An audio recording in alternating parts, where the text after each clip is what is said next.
ان کے علاوہ 3 اور تقاضے بھی اس سے پیدا ہوتے ہیں، اور پہلا تقاضا آپ نے بتایا ہے ہجرت کا۔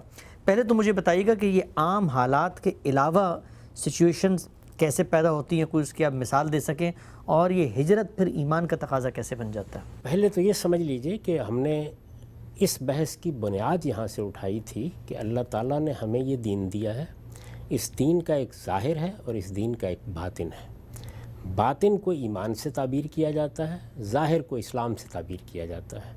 اس ظاہر و باطن دونوں کے لیے بھی لفظ اسلام جب دین کے طور پر بولا جاتا ہے تو قرآن اس کو استعمال کرتا ہے، لیکن کبھی کبھی ظاہر اور باطن کے اس فرق کے ساتھ بھی اسی لفظ کو استعمال کرتا ہے۔ اس کی مثال سورہ حجرات میں موجود ہے، جہاں پر ان لوگوں کو جو بدو تھے، باہر سے آ کے ایمان لائے تھے، پوری طرح ایمان ان کے دل و دماغ میں نہیں اترا تھا، خطاب کر کے یہ کہا کہ تم ایمان کے دعوے نہ کرو، ایمان تو ایک باطنی حقیقت ہے جو انسان کے دل و دماغ کا احاطہ کرتی ہے، تم نے اسلام قبول کیا ہے۔ یعنی جو ظاہر میں چیزیں تقاضا کی جاتی ہیں، جیسے مثلا یہ کہ توحید کا اقرار کرنا ہے، رسالت میں آپ صلی اللہ علیہ وسلم کی رسالت کو ماننا ہے، نماز کا اہتمام کرنا ہے، روزہ رکھنا ہے، ان چیزوں کو تم نے مان لیا ہے، لیکن یہ کہ ایمان کیا ہے، اللہ کے ساتھ سچا تعلق کیا ہے، اس کی حقیقی معرفت کیا ہے، اللہ تعالیٰ کے ساتھ یہ تعلق انسان کے باطن میں کیا انقلاب پیدا کر دیتا ہے، انسان کے اندر بندگی کا شعور کیسے پیدا ہوتا ہے، بندے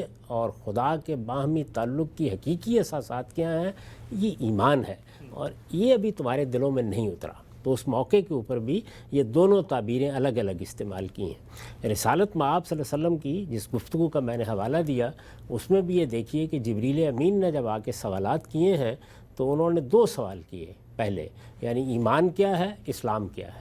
تو یہاں پر بھی گویا اسلام کو اسی مفہوم میں استعمال کیا جس کی مثال ہمارے پاس سورہ حجرات میں موجود ہے۔ رسالت میں آپ صلی اللہ علیہ وسلم نے ایمان کے بھی ارکان بتا دیے اور اسلام کے بھی ارکان بتا دیے، 5 چیزیں بیان کر دیں۔ میں نے یہ عرض کیا تھا کہ یہ اعجاز ہے کہ رسالت میں آپ صلی اللہ علیہ وسلم نے اس طرح سے اس کو ہمارے سامنے رکھ دیا، اور پھر یہ تنبیہ بھی فرما دی کہ جبریل امین اس لیے آئے تھے یعلمکم دینکم، تمہیں تمہارا دین سکھانا چاہتے تھے۔ قرآن مجید انہی سب چیزوں کو بیان کرتا ہے، انہی کی دعوت دیتا ہے، جگہ جگہ ان کو اس اعجاز کے ساتھ بھی بیان کرتا ہے اور بعض جگہوں کے اوپر اس کی تفصیل بھی کرتا ہے۔ تو یہ تو اصل میں ایمان و اسلام ہو گیا، یعنی گویا یوں سمجھ لیجئے کہ وہ چیزیں جن پر ایمان و اسلام کھڑے ہیں وہ اللہ تعالیٰ نے متعین کر کے بتا دیں۔ اسی وجہ سے لوگوں نے یہ تعبیر اختیار کی کہ یہ ارکان اسلام ہے، گویا اسلام کی عمارت ان ستونوں کے اوپر قائم ہوتی ہے۔ اس کے بعد ظاہر ہے کہ یہ جو ایمان ہے اصل حقیقت تو وہی ہے، اللہ پر ایمان، اللہ کی سچی معرفت، عبد و معبود کے تعلق کا شعور، میں بندہ ہوں وہ میرا مالک ہے، اس کائنات کا بادشاہ ہے، اس نے مجھے بنایا ہے۔ تو یہ ایمان اب مجھ سے کیا آنے کے بعد بس چھوڑ کر چلا جائے گا کہیں، یہ کچھ تقاضے کرے گا نا۔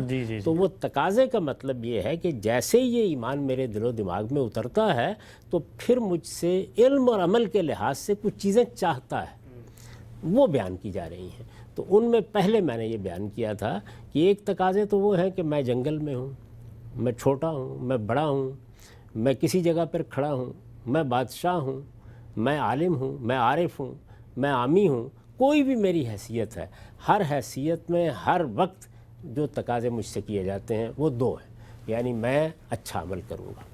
یعنی یہ بات جگہ جگہ قرآن مجید نے واضح کی ہے کہ جب تم ایمان لاتے ہو تو پھر یہ ہو نہیں سکتا کہ ایمان کا تخم تو کاشت کر دیا جائے تمہارے دل میں، لیکن وہ عمل کی صورت میں برگ و بار نہ لائے۔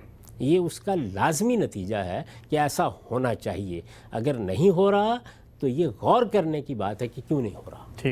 یعنی کیا ایمان کی حقیقت سے آشنائی نہیں ہے؟ کیا ایمان کو جیسے جاننا تھا اس طرح نہیں جانا گیا؟ کیا ایمان جن چیزوں کی معرفت پیدا کرنا چاہتا ہے وہ معرفت کی سطح پر نہیں آئی؟ کیا ایمان جس علم پر مبنی ہے اس میں کوئی خامی رہ گئی ہے؟ تو اس پر غور کرنا چاہیے، ورنہ یہ ہو نہیں سکتا کہ ایمان دل کے اندر اتر جائے اور پھر وہ عمل صالح کا تقاضا نہ کرے۔ یہ انسان کی فطرت کا اقتضاء ہے، اس کو بیان کیا ہے قرآن مجید نے، اور اسی وجہ سے جگہ جگہ یہ کہا کہ الذین آمنوا وعملوا الصالحات، یعنی جیسے ہی آدمی ایمان لے آتا ہے تو خدا کو ماننے، اللہ تعالیٰ پر ایمان لانے کا مطلب ہی یہ ہے کہ اب میں اپنی زندگی کو سنواروں گا۔ جب زندگی کو آپ سنوارتے ہیں، اپنے اندر پاکیزگی پیدا کرتے ہیں، اپنا تزکیہ کرتے ہیں، تو اس سے عمل وجود میں آتا ہے۔ وہ عمل کون سا عمل ہوتا ہے؟ صالح عمل، ٹھیک، اچھا عمل۔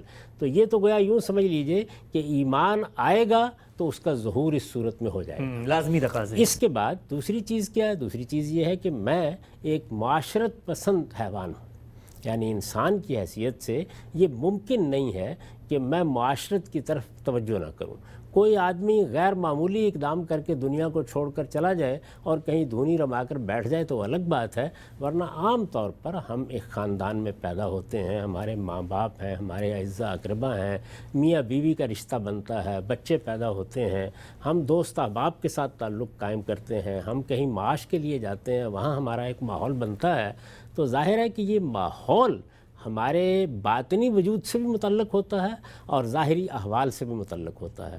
تو اس سے جو تقاضا ہر شخص کے لیے پیدا ہو جاتا ہے اور ہر وقت پیدا ہو جاتا ہے، اس کو قرآن مجید نے دو تعبیریں دی ہیں، امر بالمعروف اور نہی عن المنکر، یعنی وہ بھلائی کی باتیں جن پر بحث کی ضرورت نہیں ہے۔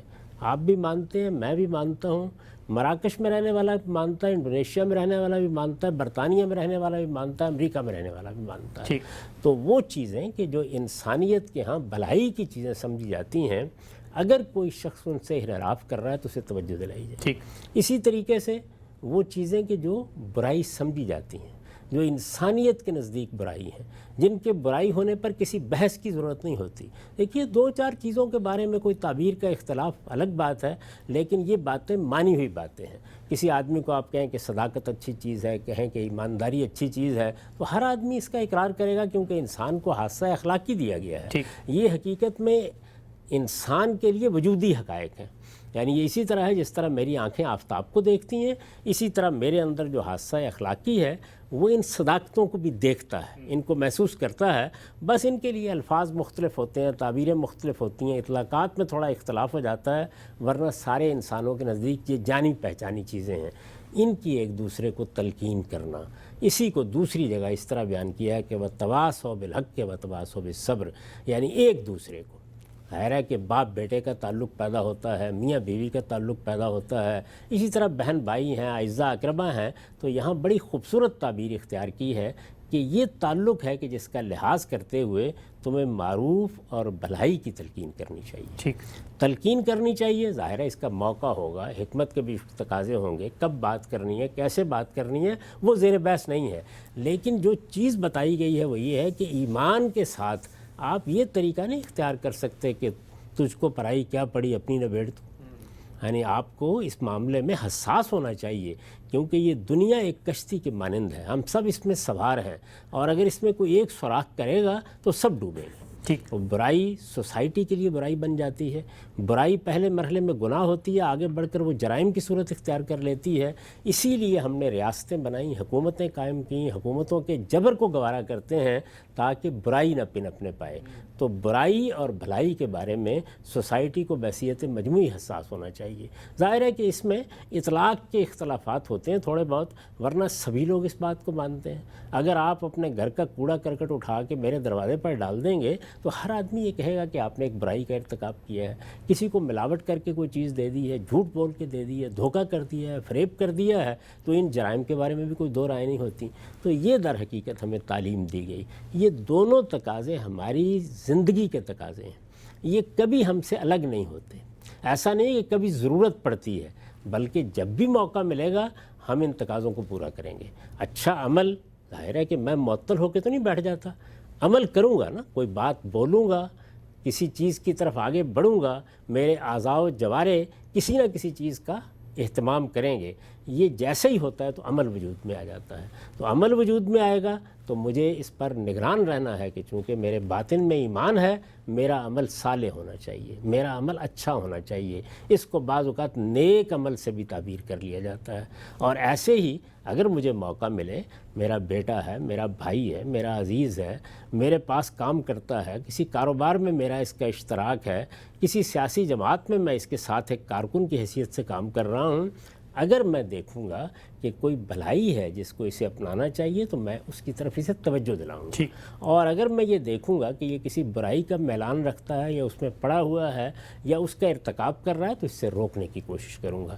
تو یہ در حقیقت وہ چیزیں ہیں کہ جن کو ہمارے لیے ایمان کے تقاضوں کی حیثیت سے قرآن نے ایسے بیان کر دیا۔ اس کے بعد جو سوال آپ نے کیا ہے اور جو بات میں نے آگے بیان کی ہے وہ یہ ہے کہ میری زندگی کا یہ تو عموم ہے، یہ میرے شب و روز ہیں، ان کے ساتھ تو مجھے سابقہ پیش آنا ہی ہے۔ میں ایک لمحے کے لیے بھی نہ عمل سے معطل ہو سکتا ہوں، نہ سوسائٹی سے الگ ہو سکتا ہوں۔ تو یہ تو تقاضے وہ ہیں جو ہمیشہ رہیں گے، ہمیشہ ہیں اور ہر حالت سے متعلق ہیں، لیکن بعض خصوصی صورتیں بھی پیش آتی ہیں۔ سادہ لفظوں میں یوں سمجھ لیجئے کہ ایسا تو نہیں ہوتا کہ میں ہمیشہ سفر کرتا ہوں، یعنی کبھی کبھی سفر بھی کرتا ہوں۔ ایسا تو نہیں ہوتا کہ میں ہمیشہ کاروبار کرتا ہوں، کبھی کبھی کاروبار کا فیصلہ بھی کر لیتا ہوں۔ تو وہ چیزیں جو زندگی میں کبھی کبھی پیش آتی ہیں، وہ احوال جو ہمیشہ کے احوال نہیں ہیں، جو ہر وقت کے احوال نہیں ہیں، جو ہر زمانے کے احوال نہیں ہیں، ان میں بھی کچھ تقاضے پیدا ہوتے ہیں۔ اچھا، تو عام حالات کے لیے جو تقاضے ہیں وہ تو یہ دو ہی ہیں، اور جب بھی کوئی آدمی یہ پوچھے گا تو ہم اس کے جواب میں یہی بیان کریں گے۔ لیکن جو خصوصی حالات پیش آتے ہیں ان کو اب دیکھنا ہے کہ کیا ان میں بھی ہمارا دین کوئی تقاضے پیدا کرتا ہے۔ تو وہ 3 تقاضے ہیں جو بیان کیے گئے ہیں قرآن مجید میں، اور وہ بڑے اہم ہیں۔ اگر آپ غور کر کے دیکھیں تو ہمارے ہاں تحریکیں اٹھتی ہیں، اجتماعی احوال پیش آتے ہیں، بسا اوقات لیڈرشپ رہنمائی کرتی ہے، بڑے رہنما پیدا ہو جاتے ہیں۔ آخر ہم سنتے رہے نا کہ ایک زمانے میں ہندوستان سے لوگوں کو ہجرت کرنے کے لیے کہہ دیا گیا تھا، بعض علماء نے فتویٰ دے دیا کہ ہندوستان دارالحرب ہو گیا، یہاں سے ہجرت کر جانی چاہیے۔ اسی طریقے سے کبھی جہاد کرنے کے لیے لوگوں کو کہہ دیا جاتا ہے، کبھی یہ کہا جاتا ہے کہ تم میں سے تو ہر ایک کے اوپر اقامت دین فرض ہے، اگر تم یہ نہیں کرو گے تو تمہارا ایمان، تمہارے روزے، تمہاری نماز یہ کوئی حیثیت نہیں رکھتی۔ ایسی بہت سی باتیں ہم سنتے ہیں۔ تو وہ تقاضے جو دین کی روح سے یا قرآن مجید کی روح سے ہمارے اس طرح کے حوال سے پیدا ہوتے ہیں، کیا وہ یہی ہیں جو میں نے آپ کو حوالہ دے کے بیان کیا ہے، یا قرآن مجید ان کو کسی مختلف طریقے سے بیان کرتا ہے؟ تو میں یہ عرض کرتا ہوں کہ فی الواقع مختلف طریقے سے بیان کرتا ہے، ان سے الگ ڈسٹنگ کر دیتے ہیں، ان سے الگ کرتا ہے، اور الگ کر کے ان تقاضوں کو بھی پورے زور سے واضح کرتا ہے۔ اور آپ دیکھیں گے کہ جب قرآن ان کو بیان کرتا ہے تو بالکل ٹھیک اس جگہ پہ رکھ دیتا ہے جہاں سے پھر انسانی فطرت کے لیے کوئی مشکل پیدا نہیں ہوتی۔ ان میں جو پہلا تقاضا ہے وہ ہجرت ہے۔ ہجرت کا تقاضا کیسے پیدا ہوتا ہے؟ ظاہر ہے کہ میں ایمان لاتا ہوں، اس سے پہلے ہم بیان کر چکے کہ اس کا ظہور کس صورت میں ہوگا، میرے ایمان کا اسلام کی صورت میں، اور اسلام میں کیا چیزیں کرنی ہیں؟ مجھے شہادت دینی ہے اس بات کی کہ اللہ کے سوا کوئی الہ نہیں اور محمد صلی اللہ علیہ وسلم اللہ کے رسول ہیں۔ مجھے نماز کا اہتمام کرنا ہے، مجھے روزہ رکھنا ہے، مجھے حج و عمرہ کے لیے جانا ہے، یعنی میں اپنے دین، اپنے عقیدے، اپنے ایمان کا اظہار کروں گا۔ یہ اظہار زبان سے بھی ہو سکتا ہے اور یہ اعمال سے بھی ہوتا ہے۔ جب میں اس کا اظہار کرتا ہوں تو کیا میری سوسائٹی اس معاملے میں میرے خلاف کھڑے ہو کر کسی جبر پر تو نہیں آمادہ ہو جاتی؟ یعنی ایسا ہوتا ہے کہ کوئی آدمی میرے اس ایمان سے اختلاف کرتا ہے، اس سے کوئی فرق نہیں پڑتا، اس سے کوئی فساد پیدا نہیں ہوتا۔ ایسا بھی بارہا ہوتا ہے کہ لوگ تنقید کرتے ہیں، یعنی ہم مسلمانوں کی حیثیت سے اپنے دین کو پیش کرتے ہیں تو ایسے بہت سے معاشرے ہو سکتے ہیں کہ جس میں لوگ یہ کہیں کہ یہ بات تو ٹھیک نہیں ہے جو لوگ کر رہے ہیں، یعنی ہمارا عقیدہ کیا ہے، ہمارے اعمال کیا ہیں، ان سب چیزوں سے دنیا میں لوگ اختلاف کر سکتے ہیں۔ اختلاف سے یہ دنیا مبرہ نہیں ہو سکتی۔ اللہ تعالیٰ نے اس کو بنایا ہی اس طریقے سے ہے کہ یہاں اختلافات ہوں گے، اختلافات رہیں گے، لیکن ایسا بھی بارہا ہوتا ہے کہ بعض معاشرے اس طرح کے معاملات میں آمادہ جبر ہو جاتے ہیں۔ اس کو انگریزی زبان میں آپ پرسیکیوشن کے لفظ سے ادا کرتے ہیں، یعنی کسی شخص کو مارنا پیٹنا شروع کر دیا جائے، اس کی جان کے لوگ درپے ہو جائیں، اس کے مال کے درپے ہو جائیں، اسے اپنے وطن سے نکالنا چاہیں، اور اس کا قصور اس کے سوا کچھ نہ ہو کہ وہ ان سے مختلف دین کو اختیار کیے ہوئے. ٹھیک. اسی کو قرآن مجید نے فتنہ کے لفظ سے تعبیر کیا ہے. یعنی عربی زبان میں اس کو فتنہ کہا ہے کہ کسی شخص کو اس امتحان میں ڈال دیا جائے کہ وہ اللہ کا نام کیوں لیتا ہے, اللہ کو اپنا پروردگار کیوں مانتا ہے, تنہا اللہ کو کیوں مانتا ہے. ہم یہ جانتے ہیں کہ دنیا میں ایک زمانے میں شرک کا غلبہ رہا ہے. شرک ایک تہذیب کی حیثیت رکھتا تھا اور بادشاہ بھی اس کے ماننے والے تھے. وہ بسا اوقات اپنا دین دوسروں سے منواتے تھے. اس طرح کی صورتحال خود مذہبی معاشروں میں پیدا ہوئی ہے. یہ معلوم ہے کہ خود مسیحیوں کے ہاں پادریوں نے, ہمارے ہاں بعض موقعوں کے اوپر علماء نے اور بعض موقعوں کے اوپر حکمرانوں نے کس طرح سے بعض چیزیں جبراً منوانا چاہیے دوسروں سے. خلق قرآن میں احمد بن حنبل سے جو کچھ ہوا اس سے ہم میں سے ہر شخص واقف ہے. تو اس طرح کی صورتحال پیدا ہو گئی کہ کسی شخص کے لیے اپنے ایمان کا اظہار کرنا یہ ناممکن بنا دیا گیا ہے. ٹھیک. پرسیکیوشن کی صورتحال ہے. اس میں اللہ تعالیٰ یہ فرماتے ہیں کہ اب نماز نہیں پڑھنے دی جا رہی, روزہ نہیں رکھنے دیا جا رہا, ایمان کا اظہار نہیں کرنے دیا جا رہا. یعنی یہ نہیں کہ کوئی اختلاف کر رہا ہے یا ماحول سازگار نہیں ہے, وہ بالکل الگ چیز ہے. ایک آدمی کو آپ ستانے پر آمادہ ہو گئے ہیں. یعنی آپ اسے مارتے ہیں, پیٹتے ہیں, اس کا مال لوٹتے ہیں, اس کو آپ ملازمت سے برخاست کر دیتے ہیں. اس کے لیے اپنے دین کا اظہار کرنا ممکن نہیں رہا. یہ صورتحال جب پیدا ہو جائے تو اللہ تعالیٰ نے فرمایا کہ پھر دیکھو کہ کیا تمہارے لیے کوئی ہجرت کی جگہ ہے, ٹھیک, جہاں جا کے تم اپنے دین کا علانیہ اظہار کر سکو. تو فرمایا کہ پھر لازماً چلے جانا چاہیے. اچھا. یعنی یہ ہجرت پھر ایمان کا تقاضا بن جاتی ہے. یعنی یہ نہیں ہے کہ میں اپنے ایمان کو چھپا لوں گا, میں اس کا اظہار نہیں کروں گا. مجھے اگر کہا جائے گا کہ تم کفر کا اظہار کرو تو میں وہی کر ڈالوں گا. یہ اضطرار میں تو ہوگا. یعنی اب گویا ایمان کا تقاضا یہ بن گیا کہ میں اپنے ایمان اور اپنے اسلام کے اظہار کے لیے کسی آزادانہ فضا کا انتخاب کروں, جہاں جا کے میں جو کچھ دین کو سمجھتا ہوں اسے بیان کر سکوں, جو کچھ میں دین کو سمجھتا ہوں اس پر عمل کر سکوں. اس طرح کی صورتحال کبھی معاشروں میں پیدا ہو جاتی ہے, کبھی مذہبی گروہ پیدا کر دیتے ہیں, کبھی حکمران پیدا کر دیتے ہیں. یہ دیکھیے نا کہ اس وقت بھی دنیا میں کتنے ایسے علاقے ہیں کہ جن میں ایسا جبر کا نظام قائم ہے کہ وہاں آپ دین کو جیسے سمجھتے ہیں اس طرح اس پر عمل نہیں کر سکتے. ٹھیک. یعنی اس دنیا میں بھی, یہ دنیا جس کو اب 21ویں صدی کی دنیا کہتے ہیں, جس میں عام طور پر یہ خیال کیا جاتا ہے کہ لوگوں کو بڑی آزادی میسر آ گئی ہے, اس میں بھی پورے ملک موجود ہیں کہ جن میں ایسی پرسیکیوشن ہے, جن میں مذہبی چیزوں پر پابندیاں لگائی جاتی ہیں, جن میں مسجدوں پر تالے ڈالے گئے ہیں, جن میں قرآن کی اشاعت ممنوع قرار دے دی جاتی ہے. تو ایک آدمی کے لیے اگر یہ صورت کسی جگہ پیدا ہو گئی ہے اور دوسری جانب کوئی ایسی جگہ بھی موجود ہے جہاں وہ ہجرت کر سکتا ہے. یعنی اللہ تعالیٰ نے زمین کو انسان کے لیے اسی وجہ سے اس بنیادی حق کے طور پر کھول دیا ہے کہ تم جہاں چاہو چلے جاؤ.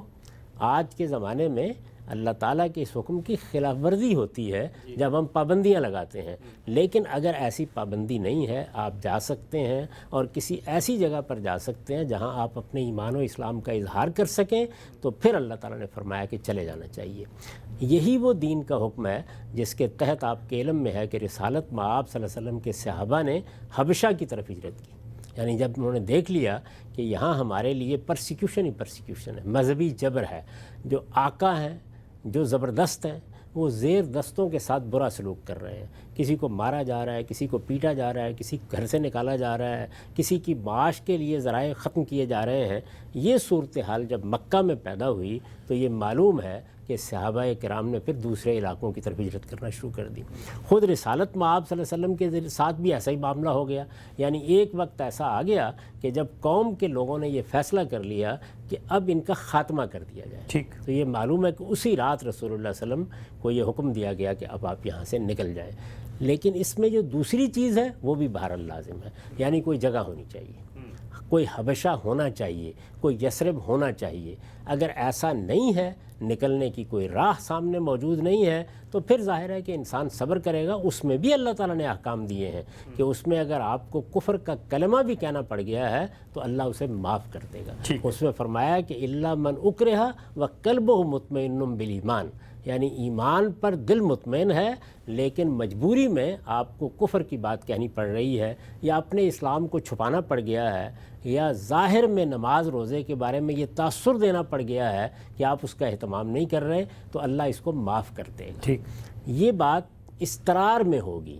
اگر کوئی استقرار نہیں ہے، کوئی جگہ موجود ہے، آپ وہاں جا سکتے ہیں، تو پھر آپ کو جانا چاہیے۔ تو اس کو دیکھیے قرآن مجید نے جہاں بیان کیا ہے، آپ جس مقام کا حوالہ دے رہے تھے اسی سے اس کی حقیقت بھی پوری طرح واضح ہو جاتی ہے۔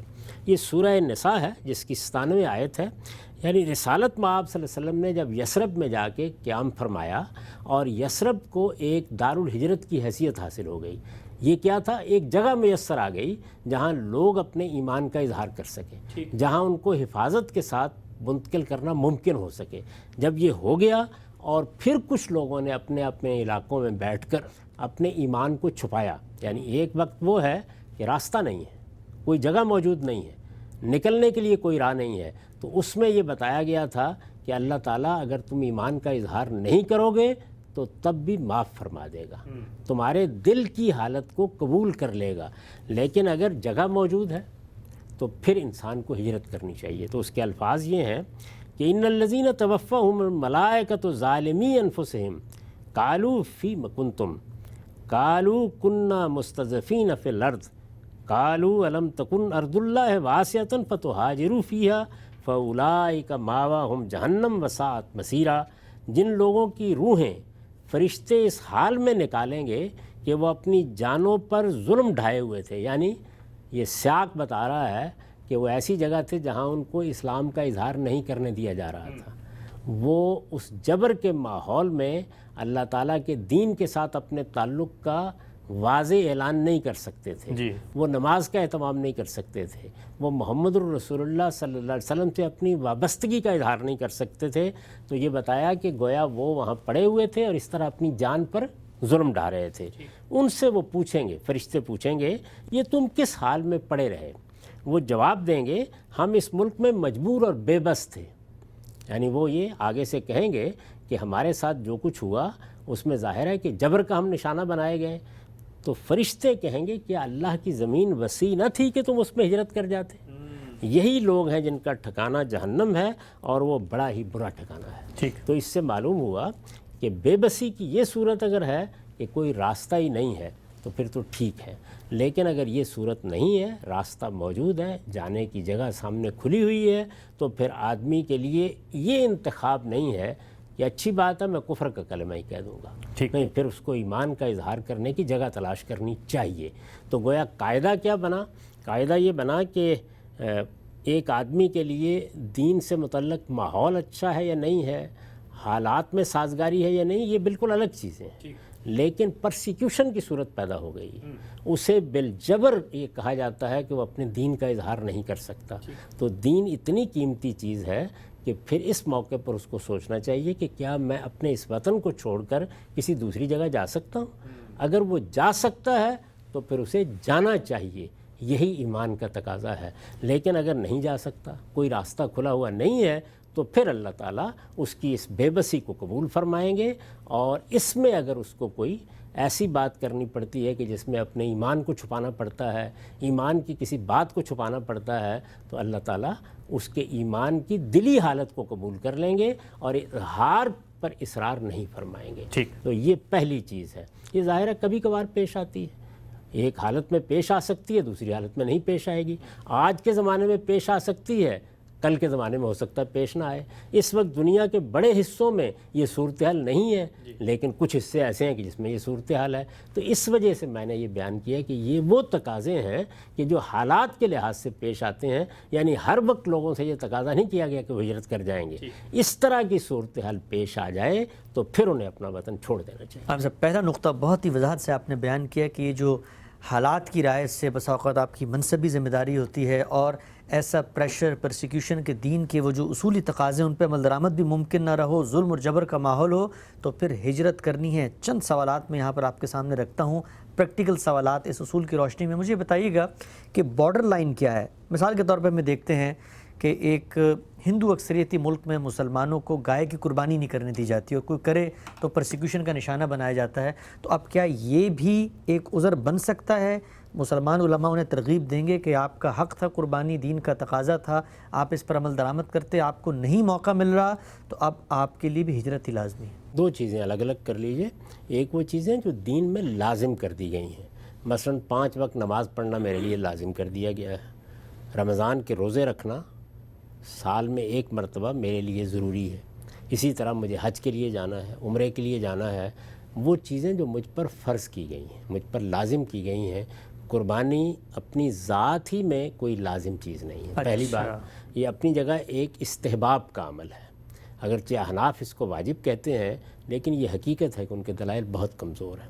اس معاملے میں جو باقی ائمہ ہیں ان کا مذہبی صحیح ہے کہ یہ ایک نفل عبادت ہے، پہلی بات.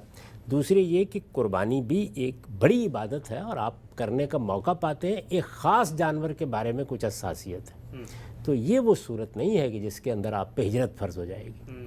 یعنی آپ کے لیے اپنے ایمان کا، اپنے اسلام کا اظہار کرنا ناممکن بنا دیا جائے. اس وقت جن معاشروں کا آپ حوالہ دے رہے ہیں وہاں ہمارے لوگ موجود ہیں، وہ اپنے ایمان کا اظہار کرتے ہیں، وہ تبلیغ کرتے ہیں، وہ دعوت کی ذمہ داریاں انجام دیتے ہیں، وہ مسجدیں بناتے ہیں، وہ بہت سے دین کے احکام پر عمل کرتے ہیں. مسلمانوں کی بستیوں میں جا کر جہاں ان کی اکثریت ہے وہاں گائے کی قربانی بھی کر لیتے ہیں. لیکن بعض جگہوں پر یہ صورت ان کو پیش آتی ہے.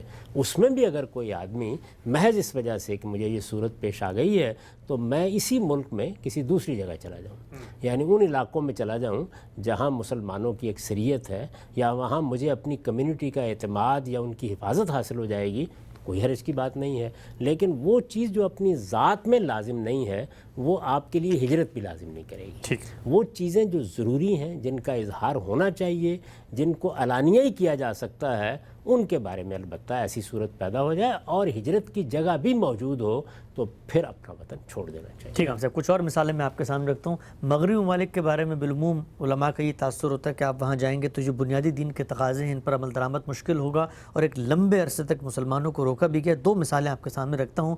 ہم یہ دیکھتے ہیں کہ مغربی ممالک میں انہیریٹنس یعنی تقسیم وراثت کے اپنے ملکی قوانین بنے ہوئے ہیں، تو اگر کسی مسلمان کو اس چیز کا سامنا کرنا پڑتا ہے کہ وہ اللہ کے بتائے ہوئے طریقے پر عمل درآمد نہیں کر سکتا اور اسٹیٹ لا وہاں پر پریویل کرے گا، تو کیا یہ بھی ایک تقاضا بنتا ہے ہجرت کا پرسیکیوشن؟ اس طرح کی چیز کہیں موجود نہیں ہے، لیکن اگر موجود ہو تو ظاہر بات ہے کہ اللہ کا حکم ہے، تو اللہ کے حکم پر عمل کرنے سے جب آپ کو روکا جائے اور آپ کے پاس کوئی دوسری جگہ موجود ہو تو پھر آپ کو ضرور جانا چاہیے. اچھا، یعنی یہ پہلے طے کر لینا چاہیے کہ کیا فی الواقع یہ اللہ کا حکم ہے، یہ کوئی استحباب کی چیز ہے، یہ فی الواقع ایک چیز ہے جو فرض کر دی گئی ہے، یہ میرے ایمان کا لازمی تقاضا ہے جو مجھے پورا کرنا ہے. پہلی بات یہ ہے. اور دوسرے یہ کہ یہ بھی دیکھنا چاہیے کہ کیا محض یہ صورتحال ہے کہ میرے انتخاب پر ہے، میں چاہوں تو اس قانون کی پیروی کروں اور چاہوں تو میں اپنے دین پر عمل کروں. میرے پاس اگر انتخاب کا موقع ہے تو پھر ظاہر ہے کہ وہ صورت نہیں پیدا ہوئی، یہ تو پھر جبر کا معاملہ نہ ہوا.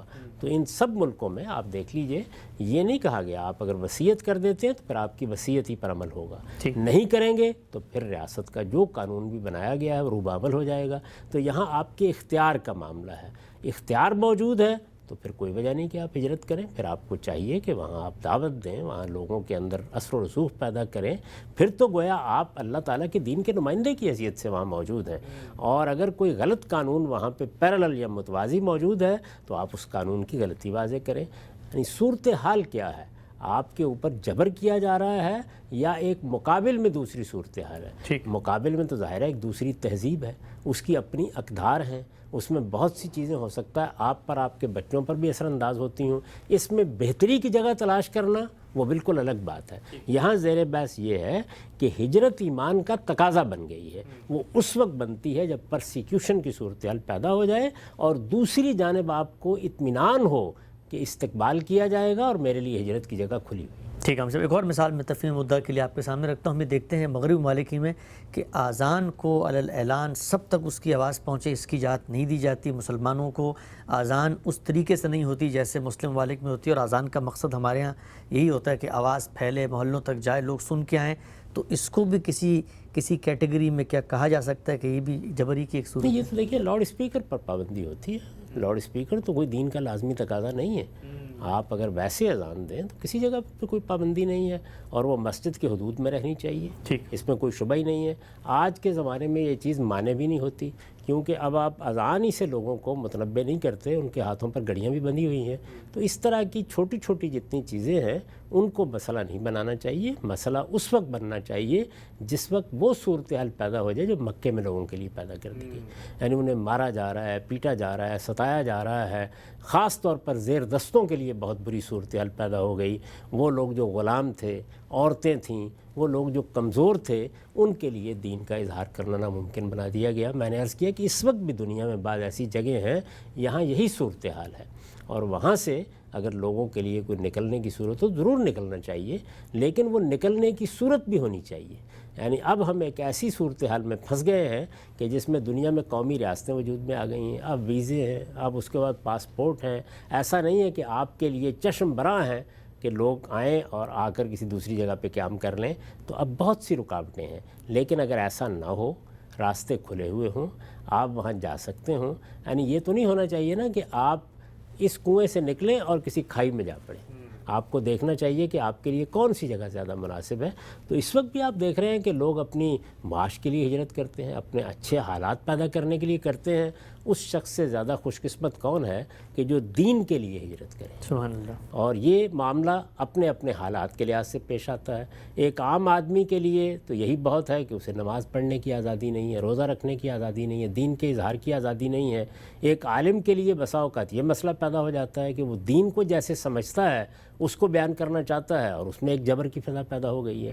یہ جبر پہلے حکومتوں کی طرف سے ہوتا تھا, اب بھی ہوتا ہے, لیکن بہت سی جگہوں پر خود معاشرے کی طرف سے ہو جاتا ہے, مذہبی طبقات کی طرف سے ہوتا ہے, دہشت گردوں کی طرف سے ہو جاتا ہے. تو یہ حالات کے لحاظ سے آدمی دیکھے گا کہ اس کے لیے کیا صورت پیدا ہو گئی ہے. اصولی بات یہ ہے کہ اس کو دین جس طرح کہ وہ سمجھتا ہے اس پر عمل کرنے یا اس کا اظہار کرنے سے جبراً روکا جائے, اور دوسری جگہ اس کے لیے کھلی ہوئی ہو جہاں پر اس کا استقبال کیا جا رہا ہو اور وہاں اس کے لیے آزادی کی فضا ہو. تو پھر یہ ہجرت لازم ہوتی ہے, ورنہ آپ کے انتخاب پر ہے, بہتر جگہ کی تلاش تو آدمی کرتا ہی رہتا ہے. ٹھیک ہے, ہم سب آگے بڑھاتے ہیں اس بات کو. کچھ اور ضمنی پہلو ہیں ہجرت کے حوالے سے, میں چاہتا ہوں اس پہ بھی آپ کی رائے سامنے آئے. یہ بیان فرمائیے گا, کہیں ظلم ہو رہا ہے, جبر ہو رہا ہے, تو دین یہ کہتا ہے کہ ہجرت کی راہیں تلاش کریں, ارض اللہ واسعہ. تو ہمارے ہاں جو بالعموم ایک تصور دیا جاتا ہے کہ وہ لوگوں کو کنڈیم کیا جاتا ہے کہ وہ ظلم تو سہتے ہیں, بغاوت نہیں کرتے. اس ہدایت کی روشنی میں تو دین کا جو مجموعی مزاج وہ سامنے آتا ہے کہ ظلم بھی ہو رہا ہو تو بغاوت, ایجیٹیشن اور رد عمل دینے کے بجائے خود ہمیں سیف ہیونز تلاش کرنی چاہیے, اپنا رستہ بدلنا چاہیے. اس کے برمقابل جو آج کل ایک صورتحال ہوتی ہے کہ لوگوں کو ہم پرووک کرتے ہیں, تم پہ ظلم ہوا ہے, تم بھی جواب میں ظلم دو, اس سے بالکل مختلف ہے دین کی ہدایت. بالکل مختلف ہے. انبیاء علیہم السلام نے جو ہدایت ہمیں دی ہے وہ بالکل یہ نہیں ہے. دیکھیے, جس وقت آپ رد عمل میں مبتلا ہو جاتے ہیں تو پھر آپ خود ظلم کرتے ہیں, آپ جتھے منظم کرتے ہیں, آپ حدود سے تجاوز کرتے ہیں, آپ لوگوں کو مارنے کے لیے نکل کھڑے ہوتے ہیں, آپ جس چیز کے خلاف اٹھے ہوتے ہیں اسی چیز کا خود ارتکاب کرنے لگ جاتے ہیں. تو ہمارے دین میں اس کی کسی حال میں بھی اجازت نہیں دی گئی, بلکہ یہی اصول بتایا گیا ہے کہ اپنے لیے آزادی کی فضا دیکھتے ہو, دعوت دو, پیغام پہنچاؤ. اس سے پہلے ہم عرض کر چکے کہ نیکی کی تلقین کرنا اور برائی سے روکنا یہ تو ہمہ وقت ایمان کا تقاضا ہے. یہ فضا موجود ہے, ہم اپنی بات کہہ سکتے ہیں, اپنی بات دوسروں تک پہنچا سکتے ہیں. تو کوئی وجہ نہیں کہ ہم کسی تشدد کا راستہ اختیار کریں. تشدد کا راستہ, لوگوں کی جان مال کے درپے ہونا, یہ فساد ہے, اور اللہ تعالیٰ کے دین میں فساد کی کوئی گنجائش نہیں ہے. انبیاء علیہم السلام نے اپنے قریب بھی کبھی ایسی چیز کو نہیں آنے دیا. سیدنا مسیح علیہ السلام کو جو حالات پیش آئے اس سے ہم واقف ہیں, یحییٰ علیہ السلام کو جو حالات پیش آئے ان سے بھی ہم واقف ہیں. خود رسالت مآب صلی اللہ علیہ وسلم جب تک مکے میں رہے وہاں جو حالات تھے وہ بھی ہمارے علم میں ہے, لیکن وہاں صحابہ کرام کی ایک جمعیت وجود میں آ گئی تھی. کبھی ان سے یہ نہیں کہا گیا کہ ایک دوسرے کو مارنا شروع کر دو, بغاوت کر دو, اس مکے کے اندر فساد پیدا کر دو. نہیں, ہجرت کا راستہ اختیار کیا گیا. تو اگر آپ کے لیے اچھی صورتحال ہے تو اللہ کا شکر ادا کریں اور اپنے دین پر عمل پیرا رہیں. یعنی دین کے وہ احکام جو آپ کی ذات سے متعلق ہیں آپ ان پر عمل پیرا ہوں, اور اگر اس میں کوئی رکاوٹ پیدا ہوتی ہے اور وہ رکاوٹ جبر کی صورت اختیار کر لیتی ہے تو یہ فتنہ ہے۔ اس میں ہمیں یہ بتایا گیا ہے کہ اگر کوئی اچھی جگہ موجود ہے اور وہاں استقبال کیا جا رہا ہے، راستہ کھلا ہوا ہے، تو پھر آدمی کو ہجرت کر جانی چاہیے۔ ٹھیک ہے، ہم سب یہ بیان فرمائیے گا کہ یہ ہدایات ظاہری بات ہے مسلمانوں سے متعلق ہیں، ہم قرآن پر ایمان رکھتے ہیں، ہم جب جائزہ لیتے ہیں عالمی منظرنامے میں تو شاید ہی کوئی مسلم ملک ہو 57 اسلامی ممالک میں سے جو پرسیکیوشن کے نتیجے میں جو اسائلم گرانٹ کرتے ہیں ان میں اس کا نام ہو۔ کیا آپ کو یہ لگتا ہے کہ مسلمان ممالک کو ہمیں قرآن مجید کی آیت پڑھ کے سنانی چاہیے، ان کو حکمرانوں کو ریاست کو توجہ دلانی چاہیے اور ہمیں آگے بڑھ کر اللہ کی اس ہدایت پر عمل کرنا چاہیے اور اپنے ملکوں کے دروازے ان لوگوں کے لیے کھولنے چاہیے جن پر ظلم اور جبر اس دنیا میں ہو رہا ہے؟ شاید ہی کوئی ایک مسلم ملک ہو جو اس طریقے سے اسائلم دیتا ہو۔ یہ بڑی بدقسمتی کی بات ہے، یعنی آپ اندازہ کیجئے کہ ایسے موقعوں پر بھی وہ ممالک جن کو ہم غیر مسلم اکثریت کے ممالک کہتے ہیں وہی اپنے دروازے کھولتے ہیں، یعنی جن کو سب سے بڑھ کر اپنے دروازے کھولنے چاہیے تھے، جنہیں یہ معلوم ہونا چاہیے تھا کہ ان کے پروردگار نے پرسیکیوشن یا اس فتنے کو کتنا بڑا جرم قرار دیا ہے۔ یہ معلوم ہے، قرآن مجید میں آپ دیکھ رہے ہیں کہ اللہ تعالیٰ کہتے ہیں کہ الم تکن ارض اللہ واسعۃ فتہاجروا فیہا، یعنی خدا کی زمین کو کھلا رہنا چاہیے انسانوں کے لیے کہ اگر ایک جگہ پر رہنا ان کے لیے ممکن نہ رہے یا ان کے لیے حالات ناسازگار بنا دیے جائیں یا ان پر جبر کیا جائے یا انہیں فتنے کا نشانہ بنایا جائے تو وہ اللہ کی اس وسیع زمین میں جا سکیں۔ اللہ کی اس وسیع زمین کو ہم نے جدید قومی ریاستوں کے نام پر بند کر کے رکھ دیا ہے، اور اس میں ہم مسلمانوں کے لیے بھی اپنے دروازے کھولنے کے لیے تیار نہیں ہوتے۔ میں اس کو ایک بڑے درجے کا جرم سمجھتا ہوں۔ میرے نزدیک یہ ضروری ہے کہ لوگوں کے لیے کبھی خدا کی زمین پر ایسی کوئی پابندی نہ لگائی جائے۔ یہ انسان کے بنیادی حقوق میں سے ہے کہ یہ زمین انسانوں کے لیے ہے، اس میں لوگوں کے لیے نقل مکانی کا دروازہ کھلا رہے، لیکن اگر یہ نہیں کھلا ہوا ہے تو پھر ہر شخص کے لیے اضطرار ہے، یعنی پھر مجبوری کی کیفیت ہے۔ اس میں اللہ تعالیٰ فرماتے ہیں کہ تم جس حالت میں بھی پھر رہو گے تمہارے دل میں ایمان ہونا چاہیے اور تمہارے دل کو ایمان پر مطمئن ہونا چاہیے۔ اگر دل ایمان پر مطمئن ہے، قلب مطمئن بالایمان، تو پھر اللہ معاف فرما دے۔ ٹھیک ہے، ہم سب یہ پہلو بھی ذرا واضح کیجیے گا کہ کہیں پر ظلم جبر ہے، دو مسلمان ہیں، ایک عزیمت کا رستہ اختیار کرتا ہے اور وہ کہتا ہے کہ میں اس جبر کو برداشت نہیں کروں گا اور یہاں تک کہ مجھ پہ اگر اس کے جواب میں ظلم کر کے مجھے مار بھی دیتے ہیں تو میں اللہ کے سامنے سرخرو ہو کے جانا چاہتا ہوں، اور ایک دوسرا مسلمان ہے وہ کمپرومائز کرتا ہے اضطرار کی صورتحال میں، جیسے ہدایات ہیں ان پہ عمل کرتا ہے، تو نتیجے کے اعتبار سے کیا اللہ کے یہاں ایک کا درجہ بلند ہوگا؟ دیکھیے بات یہ ہے کہ پہلی چیز تو یہ ہے کہ اللہ تعالیٰ نے جو رہنمائی دی ہے وہ یہ نہیں ہے کہ آپ اس موقع کے اوپر وہیں پڑے رہیں۔ اس میں تو یہ بتایا گیا ہے کہ یہ اپنے آپ پر ظلم ڈھانے کے مترادف ہے۔ ٹھیک، ہجرت کی راہ کھلی ہے تو پھر آپ کو ہجرت ہی کو اختیار کرنا ہے، یعنی ایمان کا تقاضا، دین کا تقاضا پھر ہجرت ہے۔ ہجرت کی راہ کھلی ہوئی نہیں ہے اور آپ کسی ایسی جگہ پر موجود ہیں، اس صورت میں ظاہر ہے کہ پھر عزیمت اور رخصت کے دونوں مقامات پیدا ہو جائیں گے۔ یعنی یہ بھی ہوگا کہ آپ اپنے ایمان کو چھپا لیں اور یہ بھی ہوگا کہ آپ ایمان کا اظہار کریں گے اور اس کے نتیجے میں آپ کو مار دیا جائے گا۔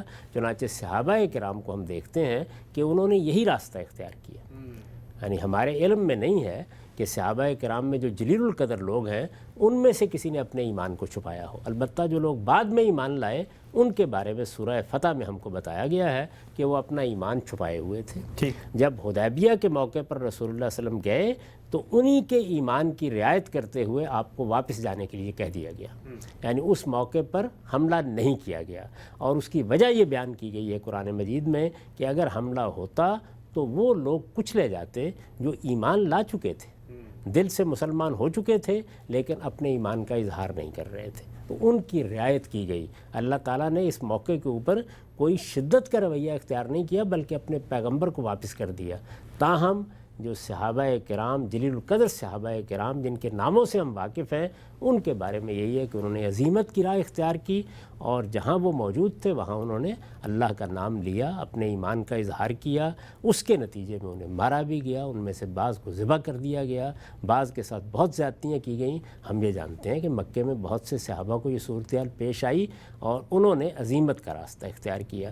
تو اس سے معلوم ہوا کہ یہ سارے ہی راستے خود رسالت مآب صلی اللہ علیہ وسلم کے زمانے میں سامنے آ گئے، یعنی کچھ لوگوں نے عزیمت کی راہ اختیار کی، ہجرت کا موقع آیا تو ہر ایک نے ہجرت ہی کی، یہ معلوم ہے کہ خود رسالت میں آپ صلی اللہ علیہ وسلم رات میں نکل گئے، یہ معلوم ہے کہ صحابہ کرام بھی اس کے بعد ایک ایک کر کے باہر جاتے رہے، یہ بھی ہم جانتے ہیں کہ اس سے پہلے حبشہ کی طرف بھی جلیل القدر صحابہ نے ہجرت کی، تو پہلا انتخاب کیا ہے؟ ہجرت۔ لیکن اگر ایسا نہ ہو سکے تو پھر آپ کے پاس دو چیزوں میں انتخاب ہوتا ہے، یا رخصت اور یا پھر یہ ہے کہ آپ اپنی جان دے دیتے ہیں لیکن اپنے ایمان کا بھی اظہار کرتے ہیں اور اس پر عمل بھی کرتے ہیں۔ بالکل ٹھیک ہے، جان دے دیتے ہیں لیکن کسی دوسرے کی جان نہیں لیتے۔ عزیمت کا یہی رستہ ہے کہ آدمی خود قربانی دے اور لوگوں کے لیے مہمیز اور دعوت فراہم کرے کہ کیسے تبدیل لائی جا سکتی ہے۔ آخری سوال غام صاحب آج کی نشست کا، ہم نے علماء کی حوالے سے پڑھا تھا کہ اللہ تعالیٰ نے علماء کو بھی ایک منصبی ذمہ داری دی ہے۔ جو آیت تھی اس میں الفاظ یہ تھے کہ جب وہ تفقہ فی الدین پیدا کریں اور اپنی قوم کی طرف پھر لوٹیں گے۔ اب اگر کوئی دین کا عالم ہجرت کرتا ہے تو کیا ہجرت کے بعد بھی اس کے اصل مخاطب، اس کی اصل ذمہ داری اس کی قوم باقی رہتی ہے؟ کیا اس کو اپنی قوم سے ہجرت کرنے کے بعد بھی مخاطب رہنا چاہیے؟ قرآن کی کیا آیت اس سے متعلق ہوتی ہے؟ رسالت میں آپ صلی اللہ علیہ وسلم ہی کو یہ ذمہ داری دی گئی تھی نا، سب سے بڑھ کر تو اللہ کا پیغمبر۔ ظاہر ہے کہ علماء کرام آپ ہی کے اسوے کی پیروی کرتے ہیں، تو آپ جب تک وہاں رہے آپ اللہ کا دین بتاتے رہے، جب آپ کے لیے حالات ناسازگار کر دیے گئے اس کے بعد آپ نے ہجرت کی، اور ہجرت کرنے کے بعد بھی جو دعوت آپ لے کے آئے تھے، اللہ کی جو کتاب آپ پر نازل ہوتی تھی وہ بالواسطہ طریقے سے لوگوں تک پہنچتی رہی۔ اس زمانے میں تو یہ معاملہ ہی اللہ تعالیٰ نے اپنے ہاتھ میں لے لیا ہے اور ایسے ذرائع پیدا کر دیے ہیں کہ آپ کسی جنگل میں جا کر بیٹھ جائیں، اگر کچھ جدید چیزیں آپ کے پاس موجود ہیں تو آپ اپنی قوم کے گھر گھر تک پہنچ سکتے ہیں اور اپنی دعوت پہنچا سکتے ہیں۔ تو وہ دنیا بالکل تبدیل ہو گئی، اور جب دنیا تبدیل ہو جاتی ہے تو اس کے لحاظ سے اللہ تعالیٰ کا حکم بھی اسی رعایت کے ساتھ آپ سے متعلق ہوتا ہے۔ ہم سب بہت بہت تفصیل سے آپ نے چیزوں کو بیان کیا، شکریہ کے ساتھ۔ ناظرین، ہمارے پروگرام کا یہاں پہ وقت ختم ہوتا ہے۔ ہم نے آج یہ جانا کہ مذہب اسلام ظلم، جبر، بربریت، لوگوں کو جب اپنے دین پر عمل درآمد کرنے کے مواقع نہ فراہم کیے جائیں، اس پہلو سے ایمان رکھنے والے آدمی سے کیا تقاضے کرتا ہے، ہجرت سے کیا مراد ہے، ہجرت کب کی جائے گی، اور دین کا مجموعی مزاج اور دین کی حقیقت کیسے ایمان کے اس تقاضے سے متعلق ہوتی ہے۔ ایمان کے کچھ اور بھی تقاضے ہیں، ان کو ہم اگلی نشست میں زیر بحث لائیں گے، اور پھر اس مقدمے کو دین حق کے عنوان سے جو میزان میں بیان ہوا ہے خاتمے کی طرف ہم لے کر بڑھیں گے، اور سب سے اہم بحث ان تمام چیزوں کو جاننے کے بعد دین کا وہ کیا مقصد ہے جو سامنے آتا ہے، اس کو زیر بحث لائیں گے۔ پروگرام کا یہاں پہ وقت ختم ہوتا ہے۔ فیڈ بیک دینا چاہیں ای میل کیجیے، یاد دیجیے۔ اللہ حافظ۔